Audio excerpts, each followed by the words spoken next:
Class fifth English first. Okay, now chapter second. आज हम यहाँ से इसको पढ़ेंगे। माई मम्माज लेटर, मेरी माँ का लेटर। ठीक है, जो मदर जो है, इसमें एक स्टोरी है। स्टोरी में क्या है, ये स्टोरी वर्ल्ड वॉर सेकेंड के टाइम की है। ठीक है, जिसमें माँ जो है वो अपने बच्चे को लेटर लिखती है। घर में वो कई सारे लेटर लिखती है, लेकिन उसके बाद भी कोई रिस्पॉन्स नहीं आता है। बट फिर भी माँ की जो फीलिंग होती है, जो माँ का एक एहसास होता है, वो कभी ये नहीं एक्सेप्ट करता कि मेरा बेटा नहीं रहा।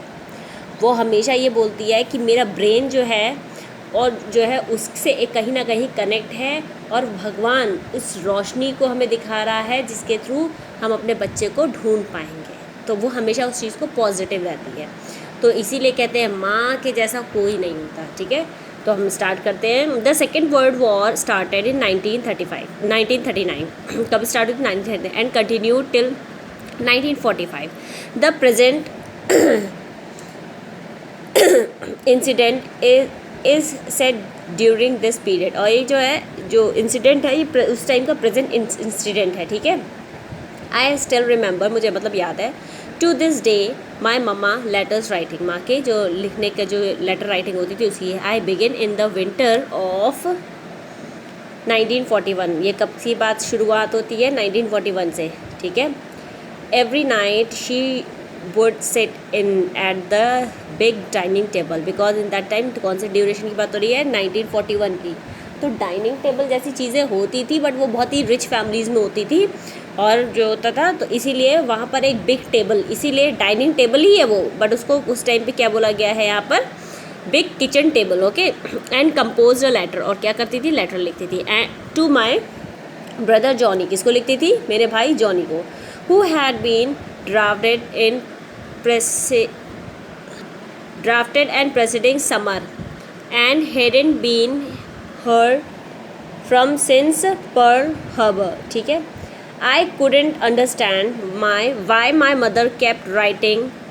My Johnny never answered. इसमें यहाँ पे पूरा पोर्शन क्या आ रहा है? माँ जो होती, वो उसके बाद उसके क्या होता था, उसको ड्राफ्ट मतलब पोस्ट किया जाता था, और ये पूरा मतलब विंटर से लेकर समर तक का पूरा एक शेड्यूल वो मतलब मदर लिखती ही जा रही थी उसको लेटर। ठीक है, तो वही यहाँ पे बोल रहा है, आई कुडेंट अंडरस्टैंड, मैं नहीं समझ पा रहा था, why mother kept writing when Johnny's never answer, जब जॉनीज को कोई आंसर ही नहीं दे रहा था, तो क्यों मेरी माँ लेटर लिखती थी? Answer okay, you will see I will get a letter from him, she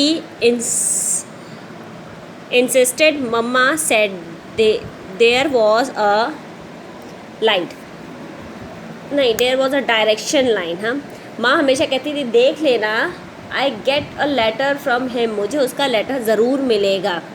ठीक है, और ये क्या होता था? माँ कहती थी और उसको अंदर से वो फील करते हुए वो बात को कहती होगी। हाँ, there was a direct line, उस हाँ from the brain to the written word, जो लिखती थी उससे क्या है, एक डायरेक्ट जो है ब्रेन से एक सीधी लाइन उसकी तैयार रेडी होती थी। That was a powerful and God given, जो बहुत ही पावरफुल होती थी, क्योंकि माँ की जो फीलिंग्स होती है वो सबसे पावरफुल होती है। हाँ, और वो गॉड गिवन होती थी, ऐसा लगता था जैसे भगवान ने दी हो। गॉड गिवन लाइट मतलब उस रोशनी को भगवान ने दिया हो। हाँ, she was counting on that light and find Johnny, वो क्या करना चाहती थी? वो जो है उस लाइट को काउंट करके जॉनी तक पहुंचना चाहती थी। यहाँ पे counting the light and find Johnny, ढूंढना चाहती थी या उस पर पहुंचना चाहती थी। Whether she said this is resource her self और पापा और of all of us, I don't know It helped hold us together and one day, वो यहाँ पर क्या होता था, जो पापा और जो बाकी सब यही सोचा करते थे